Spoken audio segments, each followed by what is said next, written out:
تو اس کی دلیل ہونی چاہیے کہ نہیں ہونی چاہیے؟ اب شیخ جمال بن فرحان الحارثی کہتے ہیں کہ یہ شیخ الاسلام رحمہ اللہ کی تالیفات موجود ہیں. بھئی کوئی گمنام آدمی تو ہے نہیں، الحمدللہ ان کی کتابیں ہیں، مشہور زمانہ کتابیں ساری دنیا میں نشر ہیں، چھپی ہوئی ہیں، 1 سے زائد سینکڑوں اس کے ایڈیشن چھپے ہوئے ہیں اور اس کی تحقیقات ہوئی ہیں، ٹرانسلیشنز ہوئے ہیں. دنیا اپنی ماتھے کی نگاہوں سے ان کتابوں کو پڑھ کر دیکھ لے کہ شیخ محمد بن الوہاب رحمۃ اللہ علیہ کا عقیدہ کیا تھا. یعنی یہ کہا نا کہ شیخ محمد الوہاب کی دعوت تبلیغیوں کی طرح، اخوانیوں کی طرح ہی ہے یا نہیں ہے، اس بارے میں آپ کیا کہتے ہیں؟ تو یہ ثابت کرنا ضروری ہے. کہتے ہیں ان کی کتابیں موجود ہیں، تالیفات موجود ہیں جو صحیح عقیدے کے بیان، بندگان پر اللہ کے حق کے توحید خالص، بندگان پر اللہ کے حق توحید خالص کی وضاحت اور اس کے منافی امور کی نشاندہی سے بھری پڑی ہیں.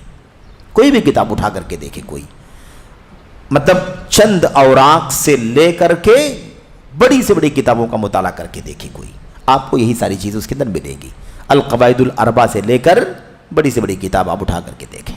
کیا کہتے ہیں؟ کہتے ہیں کہ اس کے منافی امور کی نشاندہی پر سے بھری پڑی ہیں اور آپ کی عطر بیز زندگی، یعنی آپ کی خوشبوؤں سے بھری زندگی ہے. کیونکہ وہ خوشبو کیسی تھی؟ توحید کی، سنت کی، ایمان کی، سلف صالحین کے منہج کی خوشبو.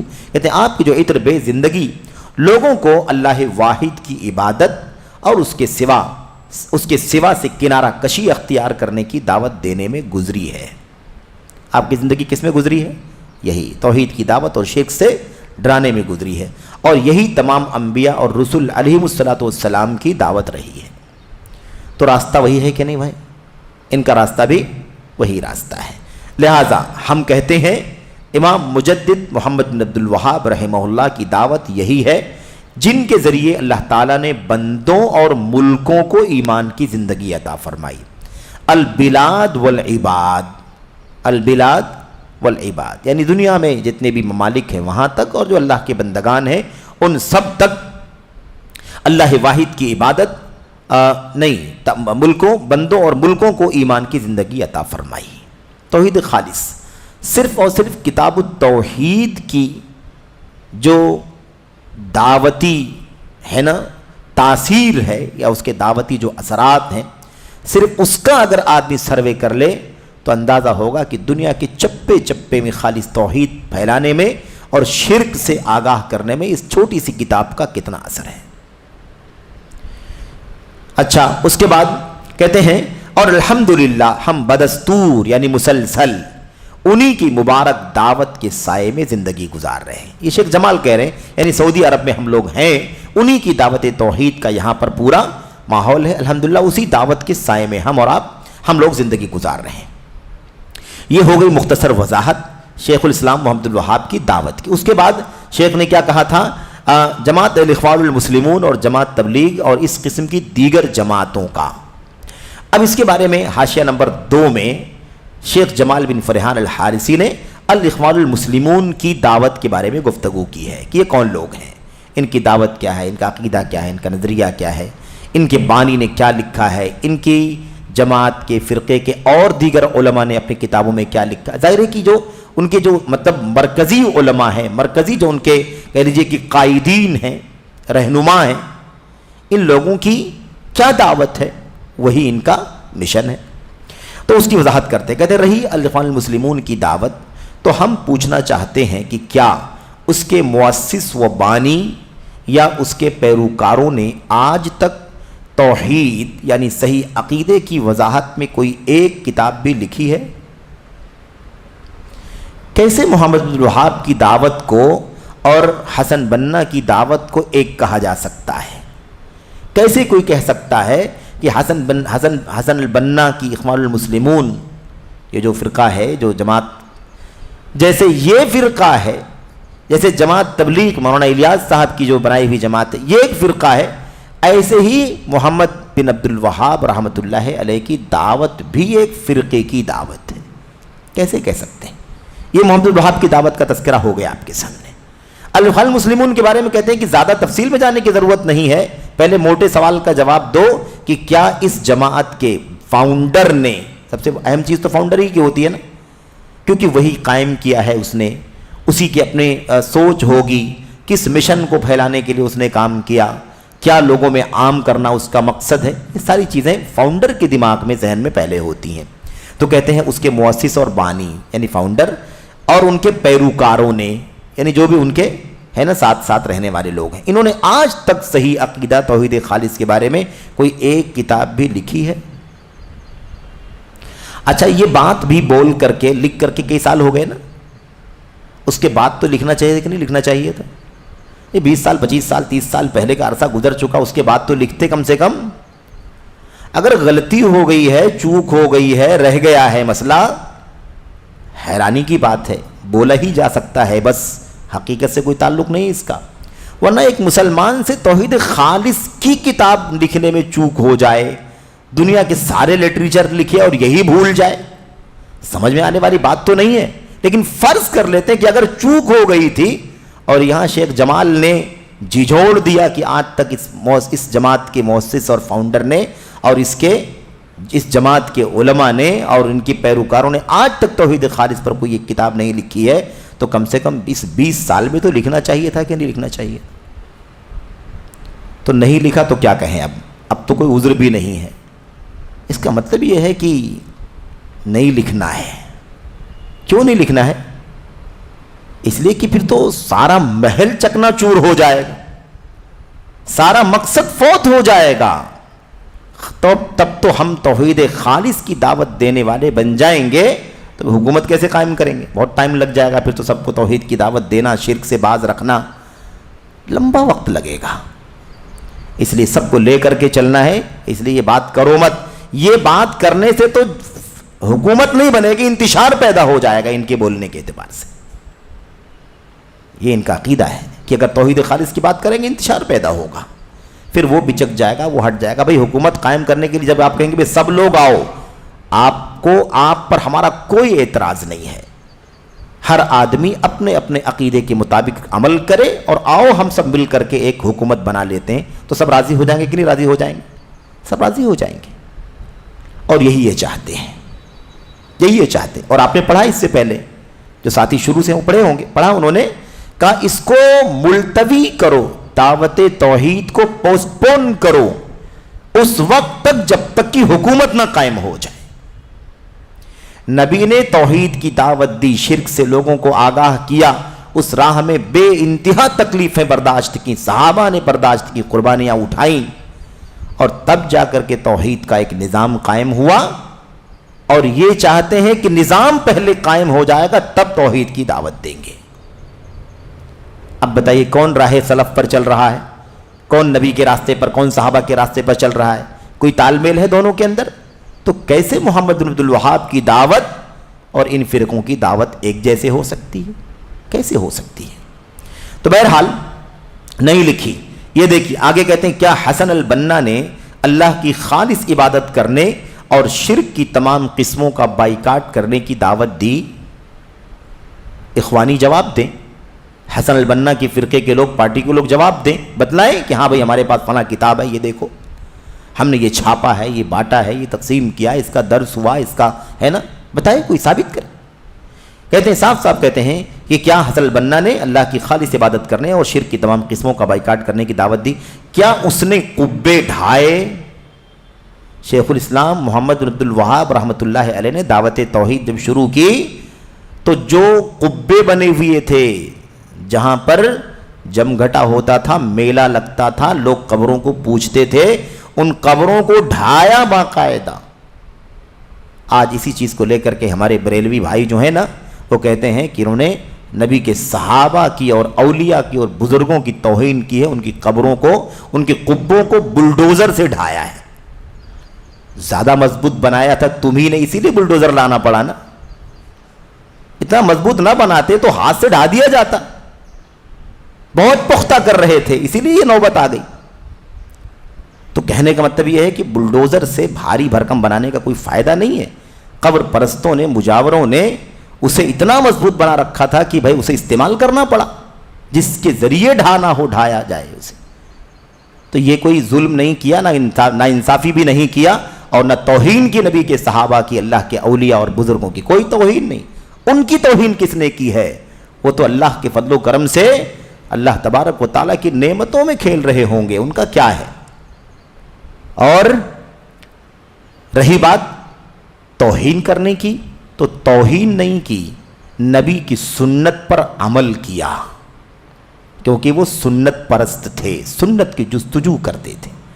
نبی کریم صلی اللہ علیہ وسلم نے حضرت علی کو بھیجا تھا نا، جاؤ دیکھو جہاں کہیں کوئی مجسمہ، کوئی اسٹیچو نظر آتا ہو، تمثال، اسے ڈھا دو، اور جہاں کہیں کوئی قبر اونچی نظر آتی ہو، ایک بالش سے اونچی نظر آتی ہے، اسے کیا کرو؟ برابر کر دو۔ اور جب حضرت علی خلیفہ ہوئے رضی اللہ تعالیٰ عنہ تو انہوں نے ابو الحیاج اسدی رحمۃ اللہ علیہ کو بھیجا، کہا الا ابعثک علی ما بعثنی علیہ رسول اللہ صلی اللہ علیہ وسلم الا تدع تمثالا الا طمستہ ولا قبرا مشرفا الا سویتہ۔ اسی کام کے لیے تم کو بھیجنا چاہتا ہوں جس کام کے لیے اللہ کے نبی نے مجھے بھیجا تھا، جاؤ مجسمے ڈھا دو اور قبر اونچی ہو تو اسے برابر کر دو۔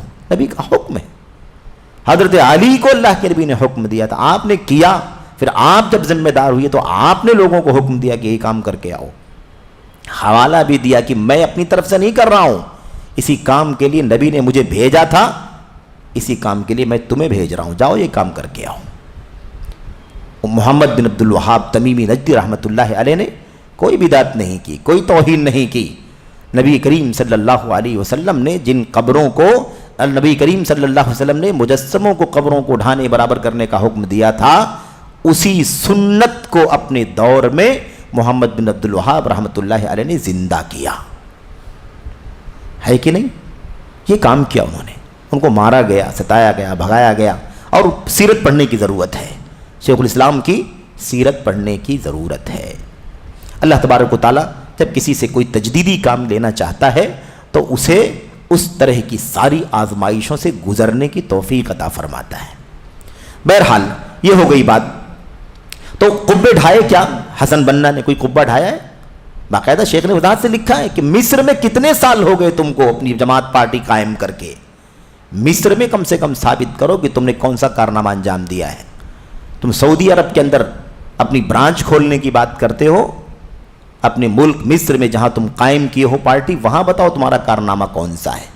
یہاں تو توحید کا، سنت کا غلغلہ ہے، یہاں کسی فرقے ورقے کی ضرورت نہیں۔ آئے گی بات کہ حسن بنا نے تقریباً 1948 میں 49 میں غالباً شاہ سعود تھے، ان سے ملاقات کر کے انہوں نے کہا کہ مجھے سعودی عرب میں حسن الاخوان المسلمون کی برانچ قائم کرنے کی پرمیشن دے دیجیے۔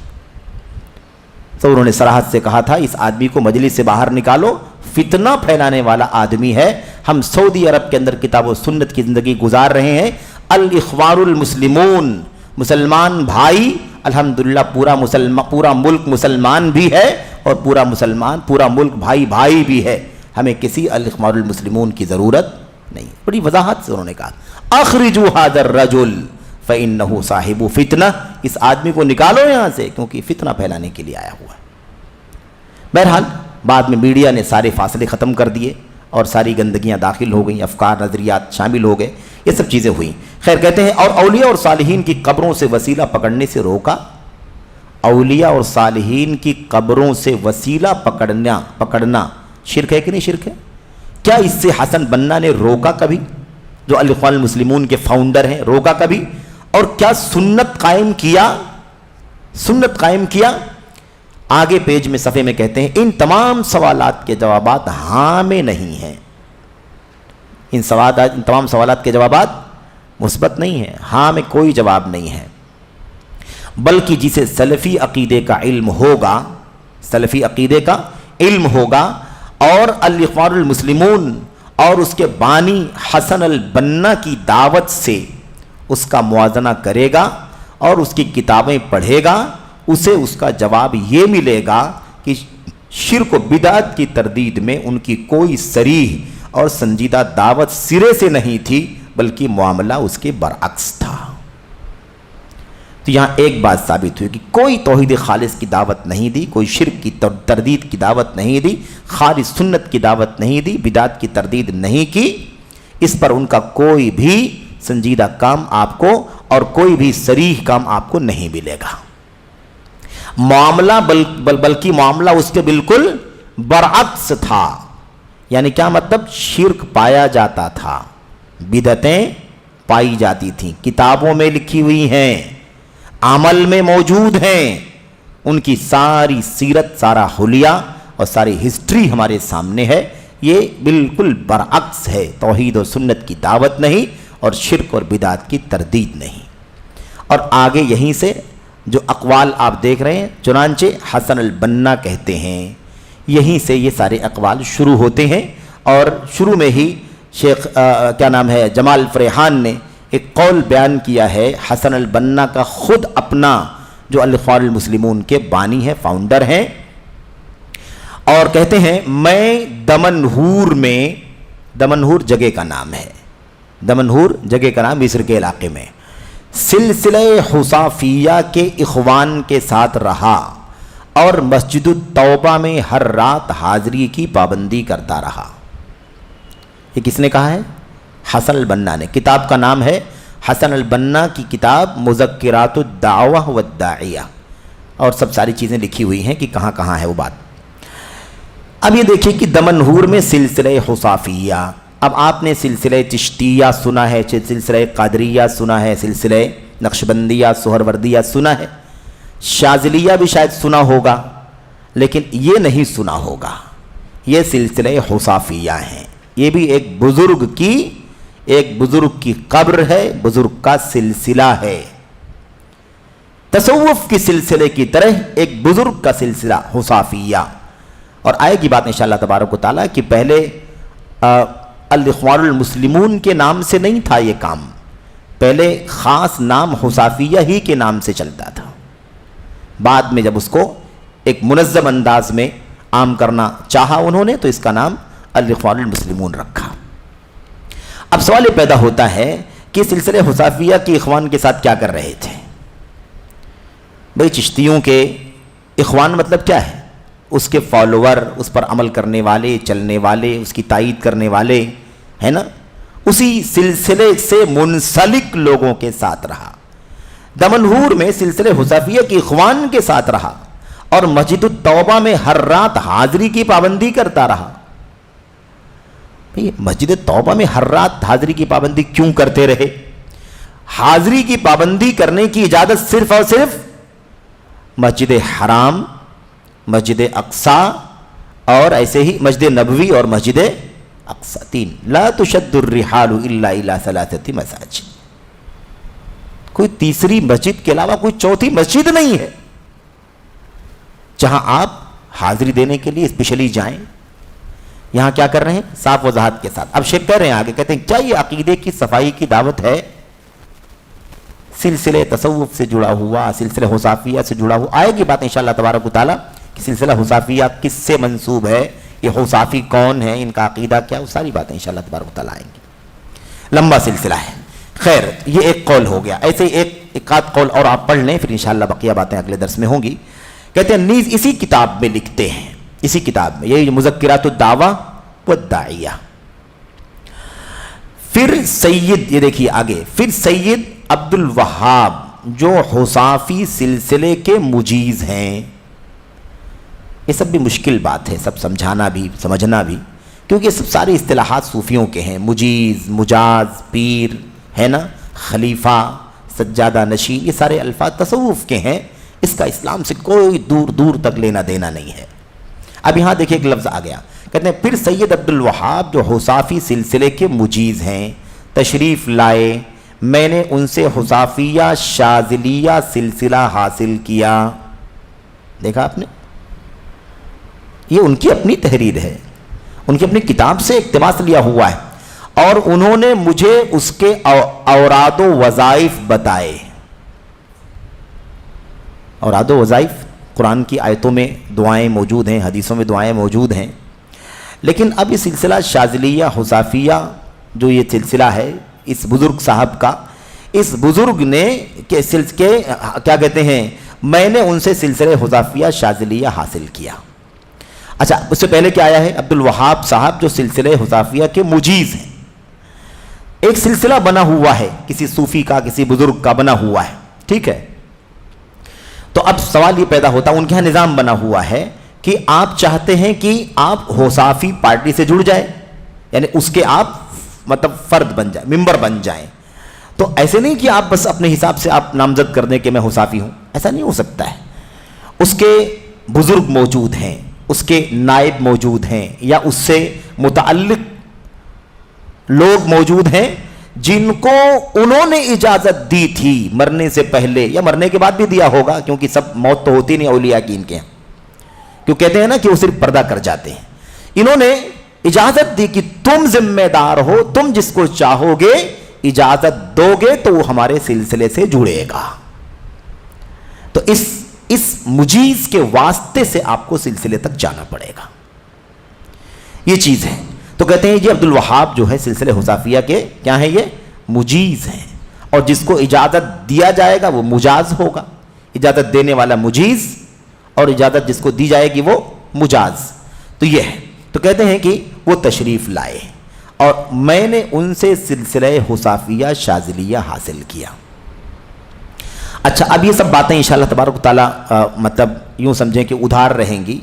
شاذلیہ فرقہ کیا ہے, اس کی بانی اس کا کون ہے, اس کا, کیونکہ ہم لوگوں نے پڑھا ہے اس سے پہلے, ہے نا, پڑھا ہے چاروں سلسلے تصوف کے بارے میں, کون ہے بانی کون ہے وغیرہ, لیکن ان تمام چیزوں کا تذکرہ یہاں پر نہیں کیا گیا. تو یہ شاذلیہ کیا ہے, ہوصافیہ کیا, یہ سب چیزیں بعد میں آئیں گی. اب سوال یہ پیدا ہوتا ہے کہ بھی کون سے عقیدے کے تھے کہ انہوں نے یہ سلسلہ ہوصافیہ شاذلیہ حاصل کیا. مطلب یہ توحید کا راستہ تو نہیں ہے, سنت کا راستہ تو نہیں ہے. سلسلے شاذلیہ سے جڑنے والا گمراہی سے جڑنے والا آدمی ہے, بدعقیدگی سے جڑنے والا آدمی ہے, قبر پرستی سے جڑنے والا آدمی ہے. شرکیہ عقائد ہیں, باطل عقائد ہیں, بے بنیاد باتیں ہیں جن سے یہ لوگ جڑے ہوئے ہیں, اور ساری باتیں انشاءاللہ تبارک و تعالیٰ آئیں گی. پھر اس کے بعد انہوں نے مجھے اس کے اوراد و وظائف بتائے کہ یہ سلسلے سے جو جڑے گا, اس بزرگ سے جو اپنا رشتہ جوڑ لے گا, اس کو صبح شام یہ پڑھنا پڑے گا. صبح میں اتنے بجے سے اتنے بجے تک یہ پڑھے, شام کو اتنے بجے سے اتنے بجے تک یہ پڑھے, دوپہر میں یہ ورد پڑھے, شام میں یہ ورد پڑھے, فجر کے پہلے یہ پڑھے, عشاء کے بعد یہ پڑھے. پورا اوراد و وظیفہ سکھایا انہوں نے. اب آپ سوچئے کہ ہم لوگ جو ہے نا دیکھتے ہیں الاخوان المسلمون, اب ان کا نیٹ ورک اور ساری چیزیں دیکھتے ہیں, اور حسن بننا کا نام سنتے ہیں, ایسا لگتا ہے کہ بہت بڑی شخصیت کا نام ہے. یہ باتیں پڑھ کے آپ کو کیسا لگ رہا ہے؟ اتنا گیا گزرا عقیدے مطلب موجود ہیں ان کے یہاں, اور اس عقیدے کو خود اس کے بانی نے سیکھا اور حاصل کیا ہے. کہاں توحید ہے, کہاں شرک کی تردید ہے, آپ کو دور دور تک کوئی عقیدہ دکھائی نہیں دے گا. اس کے بعد آگے ایک جملہ دیکھیے, کہتے ہیں نیز کہتے ہیں دمنہور کے ایام, یعنی دمنہور کے علاقے میں جتنے دنوں تک وہ رہے, ہے نا, کہتے ہیں وہ ایام جذبہ تصوف میں ڈوبنے کے ایام تھے. پردہ کھل گیا کہ نہیں کھل گیا بھائی؟ اس لیے اب کوئی اہل حدیث ہونے کا, سلفی ہونے کا اگر دعویٰ کرے اور کہے کہ یہ لوگ بھی سلفی ہیں, صرف اور صرف حکومت کی بات چیزوں سے اختلاف رکھتے ہیں, بس باقی کیا ہیں یہ سلفی ہیں, تو دھوکہ ہے کہ نہیں دھوکہ ہے؟ یہ بانی کہتا ہے کہ سلسلے تصوف میں ڈوبنے کا وقت تھا, تو ایک آدمی صوفیت میں ڈوبا ہوا ہے, اہل حدیث کیسے ہو سکتا ہے, سلفی کیسے ہو سکتا ہے؟ دمنہور کے اندر وہ کیا کر چکے ہیں, وہ سلسلہ ہوصافیہ میں شاذلیہ سے جڑ چکے ہیں, بیعت کر چکے ہیں, اس کے اوراد و وظائف سیکھ چکے ہیں, اور دمنہور کے ایام میں جذبہ تصوف میں ڈوبنے کے ایام تھے, وہ اس کے اندر ڈوب بھی چکے ہیں, غوطہ لگا چکے ہیں. چنانچہ یہ تعبد و تصوف میں ڈوبنے کا دور تھا. یہ ان کا عقیدہ, یہ حسن البنا کا عقیدہ ہے. تو اگر سر کا یہ حال ہے تو کل پرزوں کا کیا حال ہوگا؟